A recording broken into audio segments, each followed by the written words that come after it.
Le docteur Céline Pouzeau-Nevoret, j'ai bien prononcé? Bon, génial. Vétérinaire, enseignante à l'école vétérinaire de Lyon et responsable du service d'urgence de l'école vétérinaire.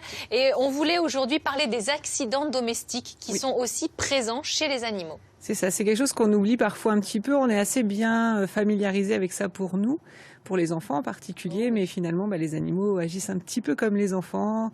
Aiment bien aller grignoter des fils électriques, elle aime bien aller grignoter des petits bouts de lessive, sauter par la fenêtre, voilà, ce genre de choses.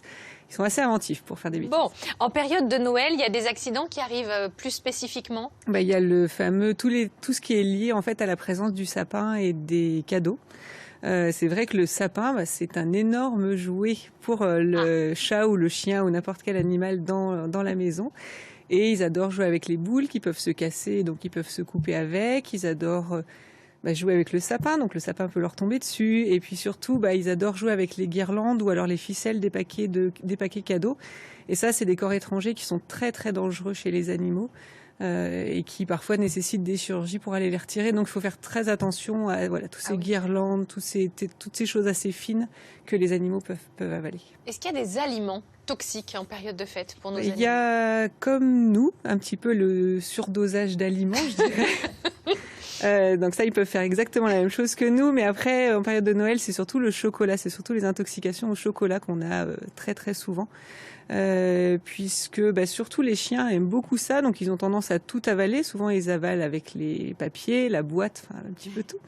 Et puis surtout le chocolat contient une molécule qui s'appelle la théobromine qui est toxique chez le chien, qui peut donner à des quantités pas trop importantes des troubles digestifs, mais surtout des problèmes cardiaques s'ils en avalent vraiment beaucoup. Donc il faut faire attention lorsque vous recevez des boîtes de chocolat en période de Noël. Qu'on n'ait pas un petit chapardeur là qui vienne tout piquer. Qu'est-ce qu'on fait quand on se rend compte que notre animal a mangé du chocolat, par exemple? La première chose à faire, ça va être d'appeler votre vétérinaire, puisqu'il sera le seul à pouvoir vous dire il a ingéré quelque chose de dangereux, une quantité nocive, etc.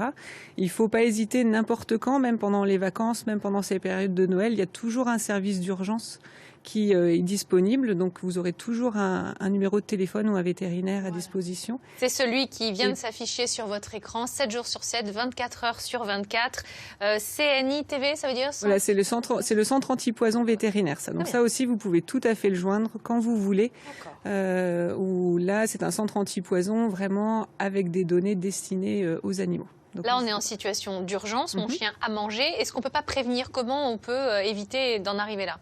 Eh bien, si, on peut prévenir, donc un petit peu comme on fait avec les enfants. Il faut essayer de tout mettre en hauteur, il faut essayer de ne pas laisser à disposition, il faut essayer de ne pas laisser le chien ou le chat tout seul dans le salon ou dans la cuisine lorsque la table est remplie. Et puis, une petite chose qu'on voit souvent aussi, pensez à vos poubelles. Souvent, il y a des choses très très appétantes pour les chiens et les chats dans les poubelles.